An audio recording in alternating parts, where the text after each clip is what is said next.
2 Coríntios capítulo 4, abra sua Bíblia nesse texto. Segunda carta de Paulo aos Coríntios, capítulo 4.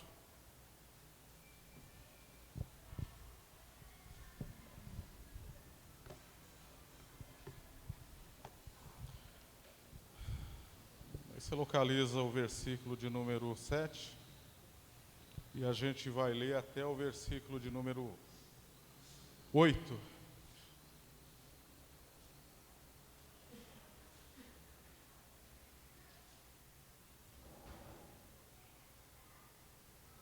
Lá em cima tem um que dormiu no banco, né, ali, ó.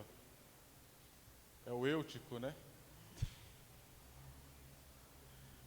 2 Coríntios capítulo 4, versículo 7. Se você localizou, acompanha a leitura comigo. Se não localizou, depois você localiza no decorrer da leitura. Temos, porém, este tesouro em vasos de barro, para que a excelência do poder seja de Deus e não de nós. Em tudo somos atribulados, porém não angustiados, perplexos, porém não desanimados, perseguidos, porém não desamparados, abatidos, porém não destruídos, levando sempre no corpo o morrer de Jesus, para que também a sua vida se manifeste em nosso corpo. Porque nós, que vivemos, somos sempre entregues à morte por causa de Jesus, para que também a vida de Jesus se manifeste em nossa carne mortal. De modo que em nós opera a morte, mas em vós a vida. Tendo, porém, o mesmo espírito da fé, como está escrito, eu criei, por isso é que falei, também nós cremos, por isso também falamos. Sabendo que aquele que ressuscitou o Senhor Jesus também nos ressuscitará com Jesus e nos apresentará convosco. Porque todas as coisas existem por amor de vós, para que a graça, multiplicando, se torne abundantes em as ações de graças por meio de muitos para a glória de Deus.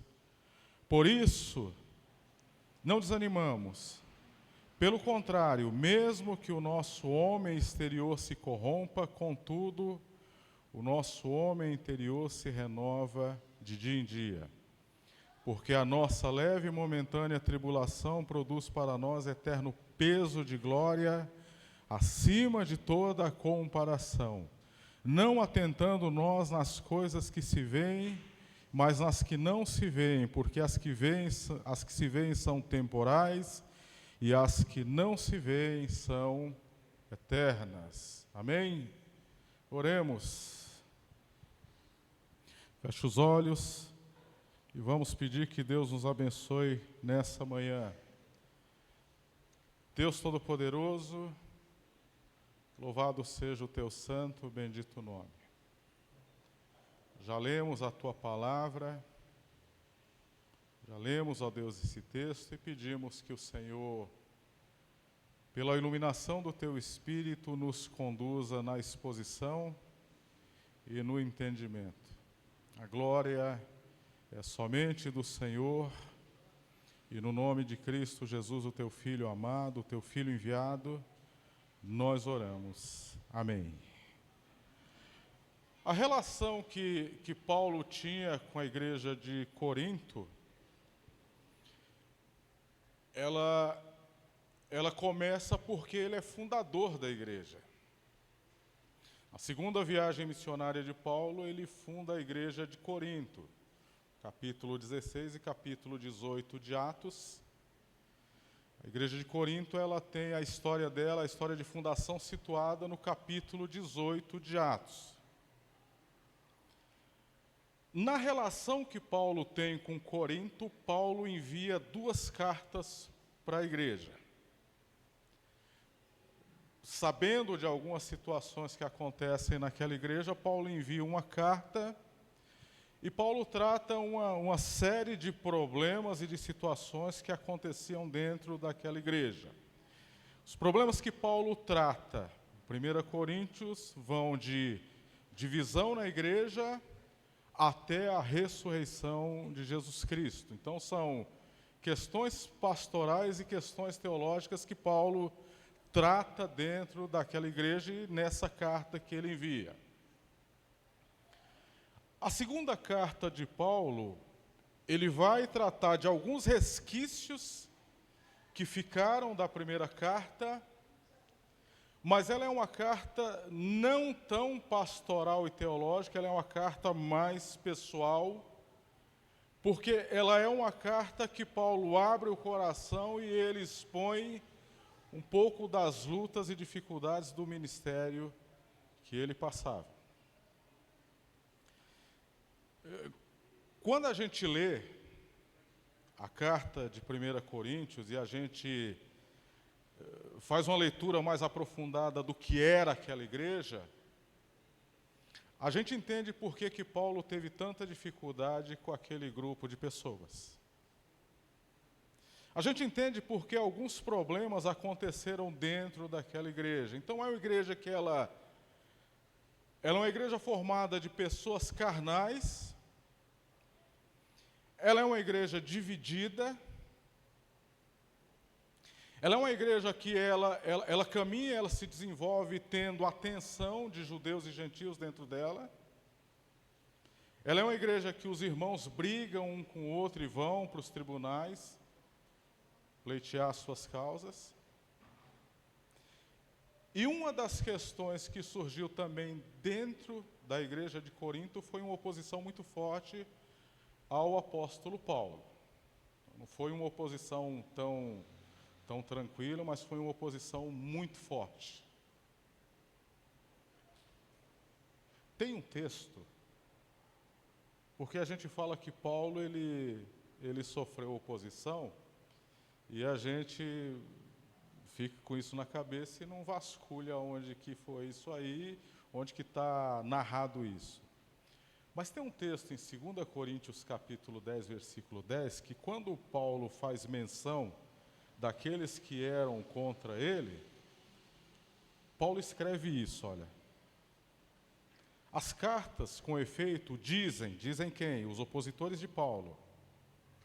Elas são graves, elas são fortes. Mas a presença pessoal dele, de quem? De Paulo, ela é fraca e ela é desprezível. Então, olha só, o fundador dessa igreja, o apóstolo que plantou esse trabalho, ele enxerga na rotina dessa igreja um grupo de pessoas que começa a desvalorizar, começa a desmerecer, começa a colocar em xeque o ministério apostólico dele. E isso está ocorrendo dentro da igreja de Corinto, dentro daquela igreja. E Paulo tem que tratar isso. Ele trata isso em 1 Coríntios capítulo 9 e ele trata isso muito em 2 Coríntios, em vários trechos da carta. Mas uma coisa que Paulo trata muito nessa segunda carta são as lutas que ele enfrenta no ministério. As dores, as aflições, as angústias que ele enfrenta no ministério. Se você ler 2 Coríntios capítulo 11, do versículo 23 até o versículo 28, Paulo ele aponta uma série de aflições que ele passou no ministério dele, que ele sofreu no ministério dele, e quando a gente chega no versículo de número 28, ele diz o seguinte, que além de todas aquelas angústias que ele passou, ainda pesava sobre ele a preocupação com as igrejas. Então era um ministério construído em cima de muita dificuldade, de muita luta. Eu peguei minha Bíblia, eu coloquei na minha mesa lá, e aí eu fiquei olhando assim para 2 Coríntios capítulo 4, e eu olhava, e eu olhava, e eu olhava, e eu lia, e eu relia, e eu queria entender em 2 Coríntios capítulo 4, nesse texto que eu li, o que move esse homem?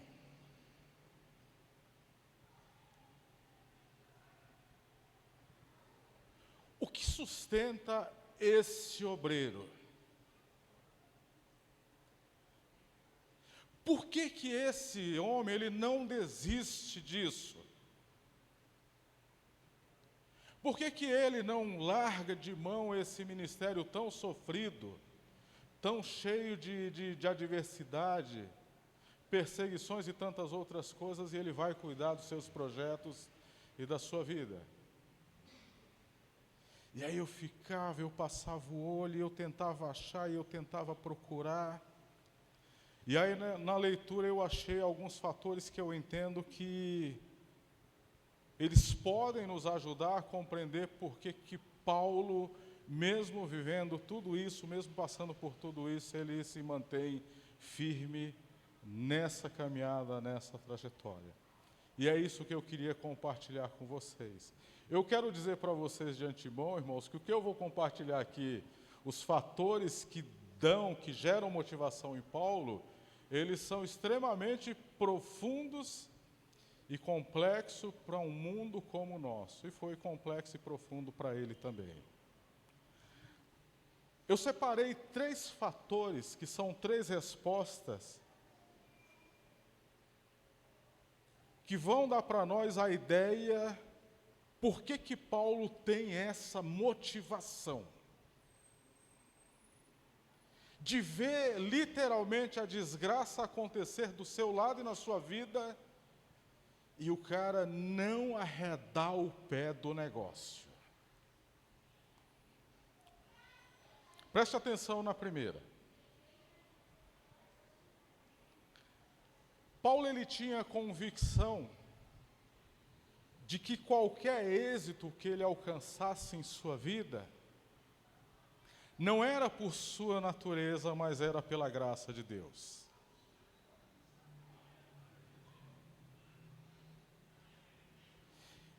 Ele diz no versículo de número 7 o seguinte: temos, porém, esse tesouro em vasos de barro, para que a excelência do poder seja de Deus e não de nós. Paulo tinha a convicção de que tudo aquilo que ele alcançasse de êxito não era pela natureza dele, mas era pela graça de Deus que se manifestava nele e através dele.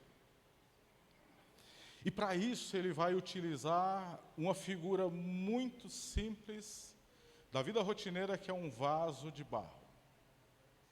Um vaso que guardava coisas, um vaso que guardava valores, um vaso que guardava tudo quanto era tipo de objeto. Só que quando a gente faz a leitura de um texto como esse, que ele fala do vaso de barro, a nossa cabeça, nós que somos cristãos e lemos a palavra de Deus, a nossa cabeça ela tem que caminhar para pontos que são análogos a isso aqui. Porque olha só, ele está falando de um vaso de barro.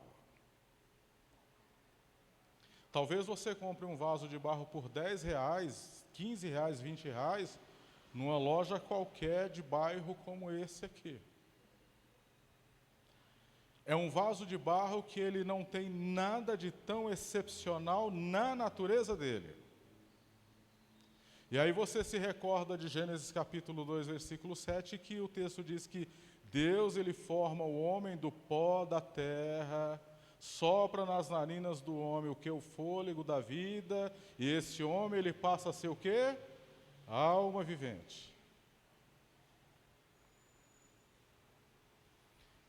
Aí você se recorda de um texto análogo, que é Jeremias capítulo 18, que o profeta ele vê o oleiro. O oleiro está entregue ao trabalho com o barro. O oleiro está lá trabalhando. O oleiro está fazendo o melhor. Mas o texto de Jeremias capítulo 18 diz que aquele trabalho que ele estava fazendo, aquele barro, ele apresenta o que em perfeição? Ele apresenta uma deficiência, ele apresenta um problema. O vaso que contém esse tesouro, o vaso que contém a excelência do poder que se manifesta, o vaso que contém esse tesouro, ele é um vaso imperfeito. Ele é simples. Ele não tem nada de excepcional na natureza dele. Nada. Ele não tem nada que seja assim tão magnífico na natureza dele. É barro.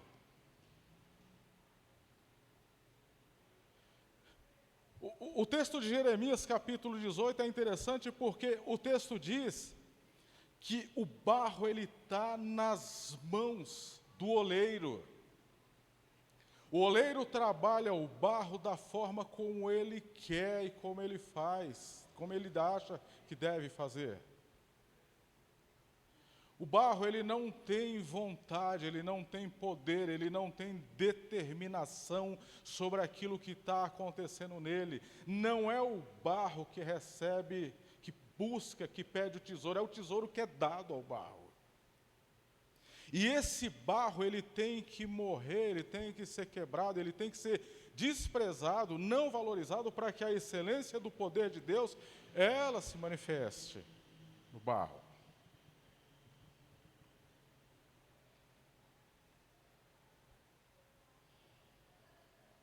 E ele diz no versículo de número 11, desse mesmo texto, o seguinte: porque nós que vivemos somos sempre entregues à morte por causa de Jesus, para que também a vida de Jesus se manifeste aonde? Em nossa carne mortal.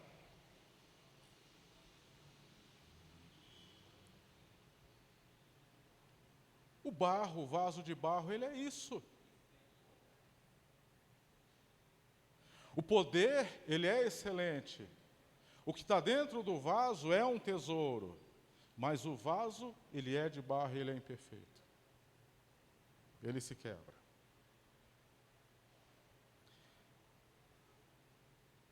E esse poder que se manifesta, ele é concedido objetivamente. Por quê? Porque sem o poder, o barro não faz absolutamente nada. O barro não é nada sem o poder. O barro, o vaso de barro, ele é um simples objeto sem o poder.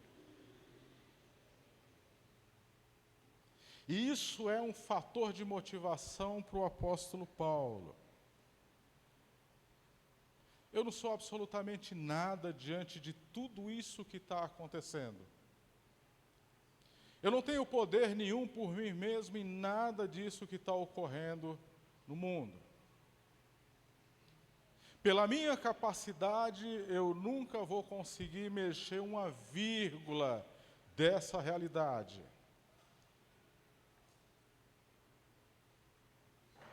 Mas a excelência do poder, ela se manifesta por mim, o barro, o vaso de barro imperfeito. Paulo tinha essa convicção, irmãos. Ele tinha essa convicção de que qualquer coisa que ele fizesse, que ele executasse, não era por sua capacidade, não era por seu entendimento, não era por sua inteligência, por mais capacitado que ele fosse. A convicção de Paulo levava ele a crer que aquilo que ele fazia porque o poder de Deus se manifestava através da vida dele. E é por isso que ele não arredava pé do trabalho e da missão. É por isso que ele enxergava as dificuldades acontecerem em sua vida, ele falava, não é por mim, é por aquele que me chamou, é por aquele que insere o seu poder dentro de mim. Então Paulo tinha essa convicção, Paulo tinha essa certeza. E é interessante porque essa carta toda, ele vai pontuar essa questão. Ele começa a carta 2 Coríntios, no capítulo 1, ele diz assim, olha que texto interessante esse. dentro dessa ideia que nós estamos tratando. 2 Coríntios capítulo 1, do 8 ao 9. Porque não queremos, irmãos, que ignoreis a natureza da tribulação que nos sobreveio na Ásia, porquanto foi acima o quê? Das nossas forças, a ponto de desesperarmos até da própria vida. E olhe o versículo de número 9, coloque o mais, associe esse versículo 9 aqui de 2 Coríntios 1, com esse texto que nós lemos. Contudo, já em nós mesmos tivemos a sentença de morte, para que não confiemos em nós. Para que não confiemos em nós. A fé de Paulo fazia ele crer que tudo aquilo não ocorria pela capacidade dele. Segundo, Paulo ele via os sofrimentos como parte da agenda de Deus e ele os tinha como investimento. Uma sociedade hedonista como a nossa, isso é uma das coisas mais difíceis de aceitar. Ninguém gosta de sofrer.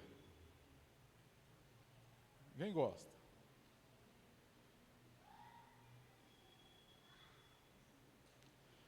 Quando a gente começa a sofrer por um problema, algumas inquietações, algumas indagações, elas surgem na nossa mente. A primeira delas é por quê? A segunda é por que comigo? A terceira é por que não com o meu vizinho que não é cristão?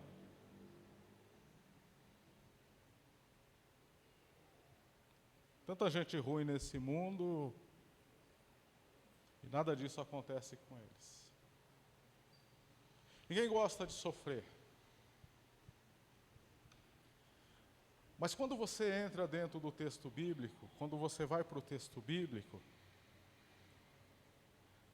e você vai até Gênesis capítulo 3, você começa a entender essa questão do sofrimento. Você começa a entender que ele entra no mundo, ele entra no plano de Deus, Deus ele permite a entrada do pecado, o mal, e Deus ele insere o pecado, o mal no seu plano eterno e glorioso.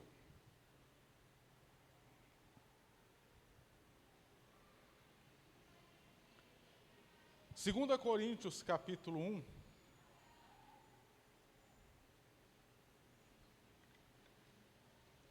Paulo diz o seguinte, olha só,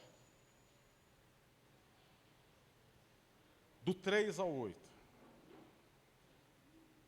Bendito seja o Deus Pai, o Deus e Pai de nosso Senhor Jesus Cristo, o Pai de misericórdias e de toda consolação. No versículo 4 ele diz assim, é Ele que nos conforta em toda a nossa tribulação,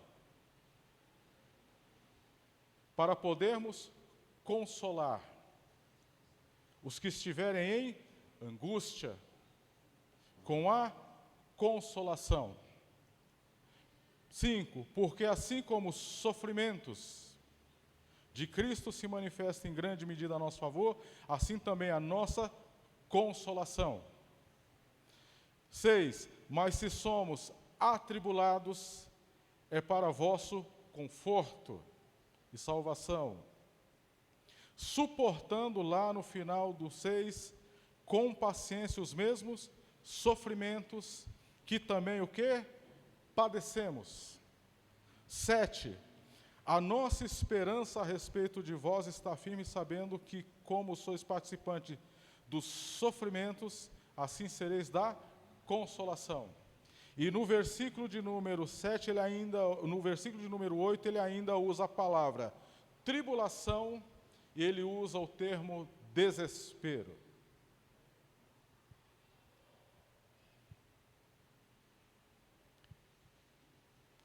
Veja só,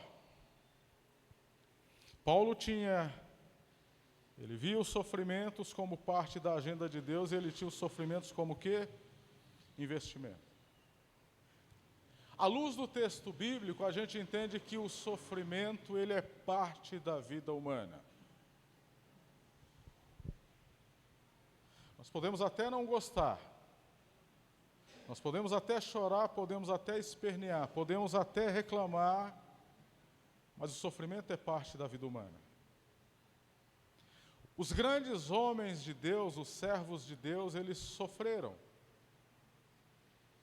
Quando Deus ele começa a decretar as penas, as penalidades pela quebra, pelo pecado de Adão e Eva, ele começa a dizer: Adão, agora Adão, não é só simplesmente ir lá na árvore e pegar uma fruta e se alimentar.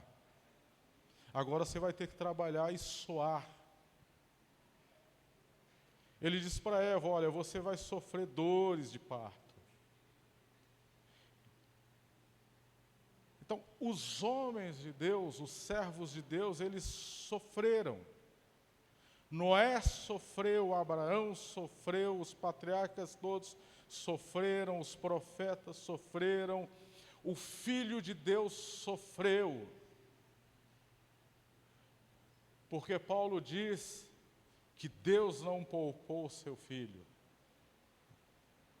O Filho de Deus, ele não tinha onde dormir, ele chorou, ele suou sangue.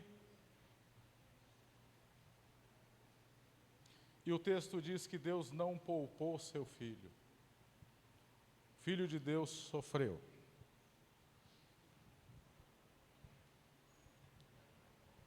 Paulo sofreu.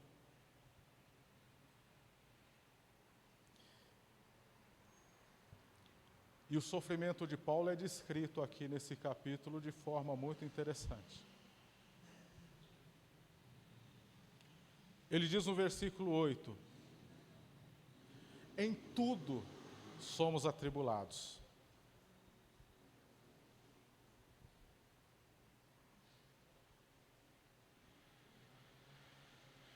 Em tudo somos, olha o texto aqui, em tudo somos atribulados. Aí ele vai jogando aqui os poréns. Os sofrimentos de Paulo, eles são inúmeros. Eles são sofrimentos de natureza aleatória, porque ele diz assim, olha, em tudo somos atribulados, eu sou pressionado, é o termo grego. Ele diz perplexos, é a ideia de estar sem saída para algo. Ele diz abatido. A ideia de abatido no grego, sabe qual que é? É jogado ao chão, é abandonado. E no versículo de número 11 ele diz assim: somos sempre entregues ao quê? À morte.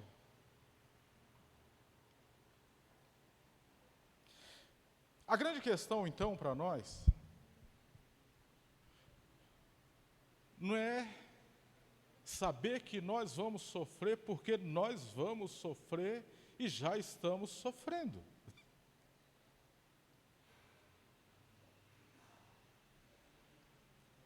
A grande questão é o quê?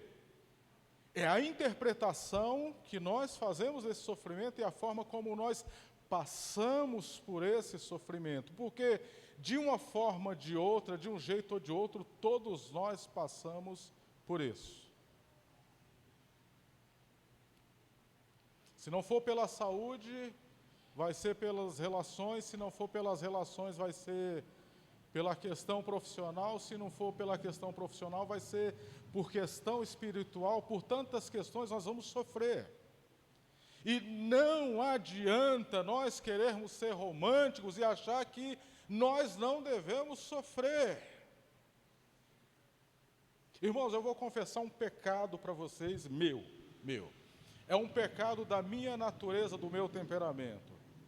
Eu sou uma pessoa que eu tenho muita dificuldade quando pessoas começam a falar de problemas para mim. Eu sou muito ruim com isso. É uma coisa que Deus ele tem tratado na minha vida há muito tempo, há muitos anos, mas eu sou ruim com essa questão. Quando a pessoa senta do meu lado e ela fala, mas o ônibus atrasou, e estava cheio, e o motorista não sei o quê, e o meu chefe, e a minha superintendente, eu tenho assim uma dificuldade muito grande em lidar com isso. Eu sei que isso é pecado, eu sei que isso é uma coisa que eu devo lapidar na minha vida. Mas às vezes eu olho que as pessoas, elas parecem que elas vivem num mundo em que elas não querem sofrer. E elas vão sofrer. Deus não poupou o seu filho. A grande questão é assim, a interpretação que a gente faz do sofrimento, como é que a gente vê o sofrimento, como é que a gente passa por ele, como é que a gente enxerga ele. Paulo diz assim, temos, porém, este tesouro em vasos de barro para que a excelência do poder seja de Deus e não de nós. O poder tem que sobressair.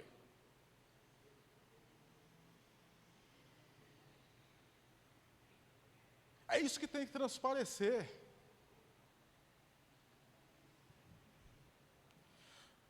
O sofrimento, ele serve para moldar a nossa vida, porque ele diz assim, eu levo sempre no corpo o morrer de Jesus, para que a sua vida se manifeste em meu corpo. Então, se ele não morre, se essa natureza humana caída, ela não morre, a vida de Cristo não se manifesta.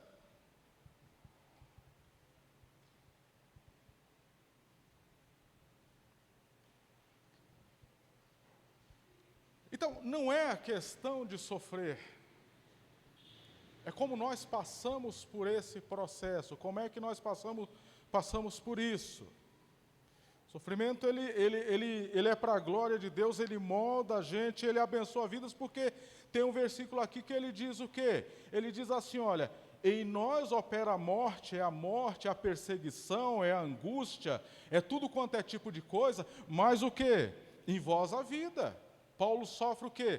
Paulo sofre em sua vida, em sua pele, em seu corpo, em sua realidade, para que aquelas pessoas da igreja tenham o quê? Vida, para que eles recebam o evangelho, para que eles recebam a pregação, para que eles recebam o ensino. E você vê, o sofrimento, ele é útil até para a vida das pessoas.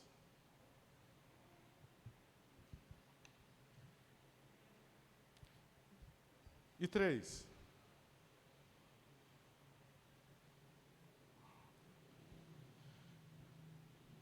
Paulo, ele também remediava as suas angústias, as angústias da vida presente, com a perspectiva de eternidade.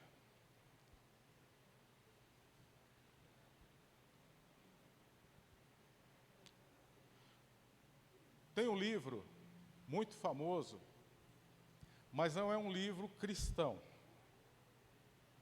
É um médico austríaco que ele viveu um tempo num campo de concentração, depois ele escreveu um livro, e desse livro surgiu uma escola de psicoterapia chamada logoterapia. Ele descreve no livro as coisas que ele passou no campo de concentração. Fome, morte, doença, tudo quanto é tipo de coisa. Ele viu pessoas morrer do lado dele, ele viu tudo quanto é tipo de coisa. A história está aí para falar para nós. O livro chama-se Em Busca de um Sentido, o autor chama-se Viktor Frankl. Não é um livro cristão. Tá? Uma das premissas que esse homem trata nesse livro, trabalha nesse livro, é o seguinte, é que é possível e compreensível nós passarmos por tudo quanto é tipo de tribulação e provação, se nós tivermos um sentido maior. Se nós tivermos um objetivo maior na nossa vida.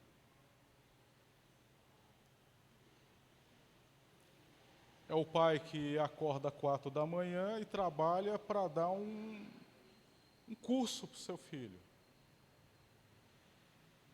É a mãe que acorda de madrugada, que pega uma condução lotada, entupida, para dar uma qualidade de vida um pouco melhor para a sua família. E ambos passam dificuldades, às vezes, enormes nas suas vidas. Isso não é novo. Isso não é uma ideia nova, se a gente pensar que muitas coisas na nossa vida, elas são conquistadas com dificuldade, com sofrimento.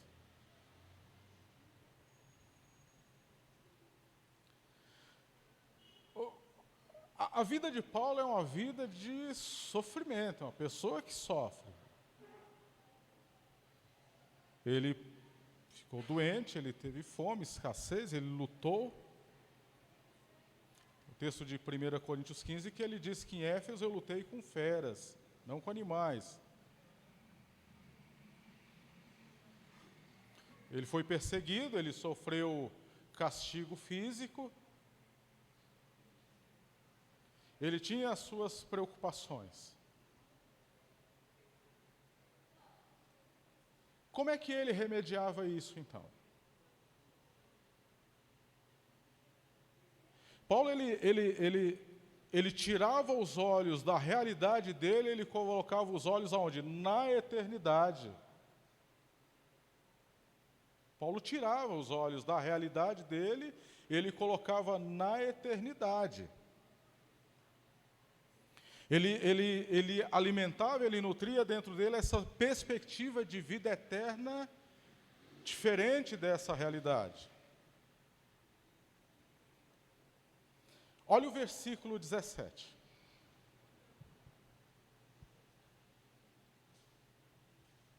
Eu não sei como é que está na sua Bíblia, mas aqui diz o seguinte: porque a nossa leve e momentânea tribulação. É o que está escrito na sua Bíblia? É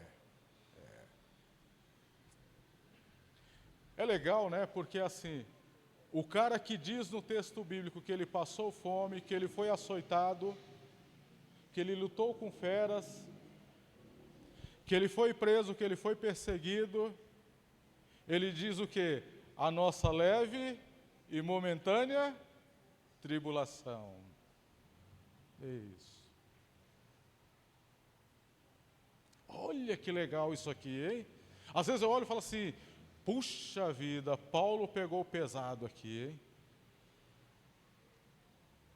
Preso, surrado, açoitado, expulso, criticado, xingado, vaiado, passou por fome, escassez, frio, doença, preso, tudo quanto é tipo de coisa. Ele diz assim, a nossa leve e momentânea tribulação.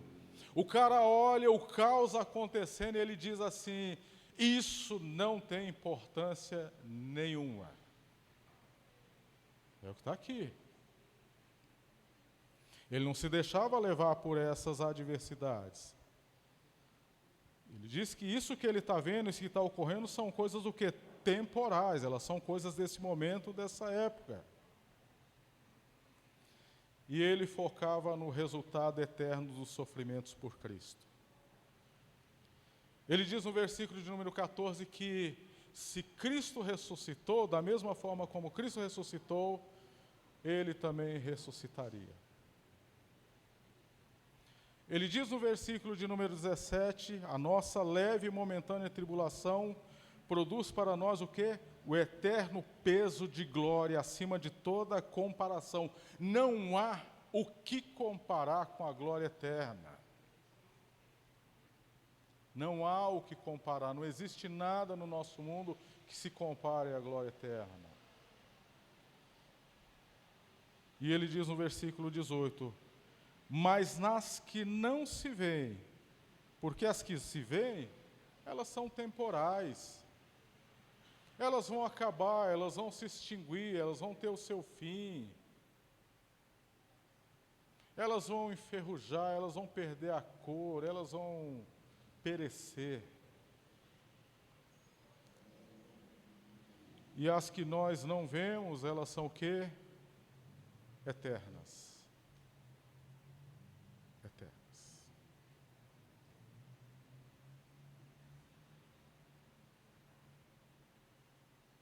Vamos lá. Primeiro,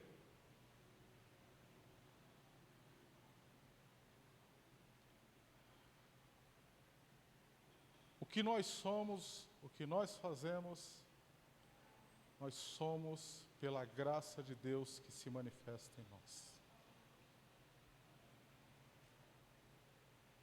Segundo,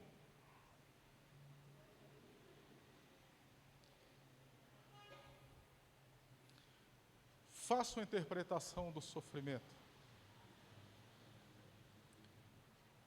porque Deus tem objetivos nele.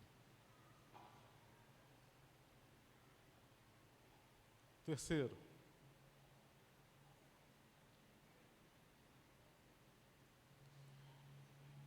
tudo isso que ocorre na nossa vida, na sua vida, irmãos, isso tem um fim.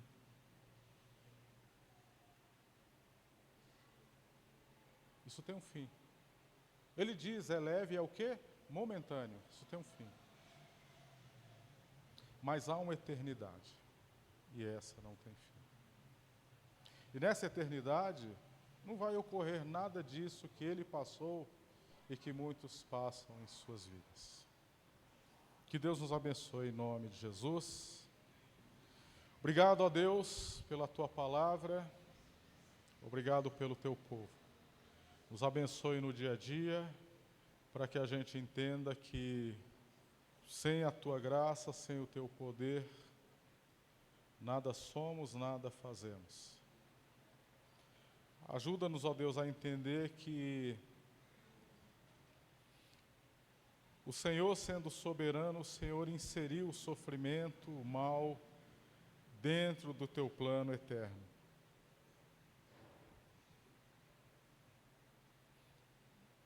E o mal que acontece na vida de muitos de nós, ele não passa desapercebido do Senhor. E ajuda-nos, ó Deus, a também tirar um pouco os olhos da nossa realidade terrena, mundana, e olhar para o alvo, olhar para o alto, olhar para a vida eterna. Em nome de Jesus, amém.